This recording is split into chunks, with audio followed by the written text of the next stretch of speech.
నమస్తే, welcome to our channel. తెలంగాణలో assembly ఎన్నికల తర్వాత రాజకీయాలు చాలా ఇంట్రెస్టింగ్ గా మారాయి. అసెంబ్లీ ఎన్నికలు జరిగిన 4 నెలల్లోనే పార్లమెంట్ ఎన్నికలు కూడా రావడంతో ఆ అన్ని పార్టీలు ఎలక్షన్ మూడ్లోకి వెళ్లిపోయాయి. ఈ ఎన్నికల్లో కనీసం 10కి పైగా స్థానాలను గెలుచుకొని మరోసారి సత్తా చాటాలని కాంగ్రెస్ పార్టీ చూస్తుంది. అలా చేస్తేనే ప్రభుత్వం కూడా సుస్థిరంగా ఉంటుందని సీఎం రేవంత్ రెడ్డి లెక్క. పార్లమెంట్ ఎన్నికలు ఎలాగూ 2 జాతీయ పార్టీల మధ్య ఉంటాయి కనుక గత ఎన్నికల్లో సాధించిన 4 ఎంపీలకు అదనంగా మరో 2 స్థానాలను కొట్టాలని బీజేపీ వ్యూహాలు పన్నుతుంది. ఇక అసెంబ్లీ ఎన్నికల ఫలితాలు వచ్చిన తర్వాత బీఆర్ఎస్ పరిస్థితి చాలా ఘోరంగా తయారైంది. కాబట్టి ఈ ఎన్నికల్లో గౌరవమైన స్థానాలను గెలుచుకొని పార్టీ క్యాడర్ లో ఆత్మవిశ్వాసం నింపాలని కేసీఆర్ భావిస్తున్నారట.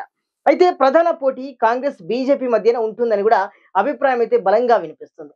దీంతో కేసీఆర్ ఎలాంటి వ్యూహంతో ఎన్నికలకు వెళ్తారో చూడాలి. అయితే మరికొద్ది రోజుల్లో చోటు చేసుకోబోయే పరిణామాలు బీఆర్ఎస్ కు మనుగడ ఉంటుందా ఉండదా అన్నదైతే స్పష్టం చేస్తాయి.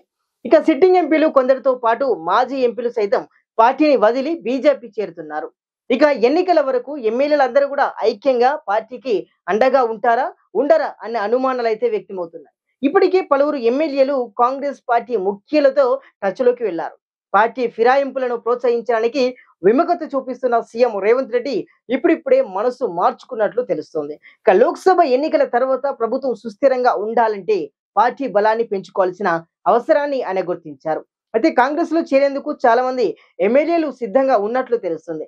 జంట నగరాలు రంగారెడ్డి జిల్లాల నుంచి గెలిచిన బీఆర్ఎస్ ఎమ్మెల్యేలలో అత్యధికులు కాంగ్రెస్ పార్టీతో టచ్ లోకి వెళ్లారట. ఇక చేరికలకు తలుపులు తెరిస్తే గ్రేటర్ హైదరాబాద్ లో బీఆర్ఎస్ కు ఒక్క ఎమ్మెల్యే కూడా మిగలకపోవచ్చునని అంటున్నారు. ప్రస్తుతానికి 2 మినహా మిగతా వారంతా కాంగ్రెస్ లో చేరడానికి సుముఖత వ్యక్తం చేస్తున్నారు. గ్రేటర్ లో ప్రస్తుతం ఎమ్మెల్యేగా ఉన్న వారంతా గతంలో తెలుగుదేశం కాంగ్రెస్ తరపున గెలిచి బీఆర్ఎస్ లో చేరిన వారే. కాబట్టి రేవంత్ రెడ్డితో అందరికీ సన్నిహిత సంబంధాలైతే ఉన్నాయి. రేవంత్ రెడ్డి గ్రీన్ సిగ్నల్ ఇస్తే 15 మందికి పైగా ఎమ్మెల్యేలు కాంగ్రెస్ లో చేరిపోవడానికి సిద్ధంగా ఉన్నారట. మరి రాబోయే ఈ యొక్క ఉపద్రవం నుంచి కేసీఆర్ ఎలా బయటపడతారో చూడాల్సిందే.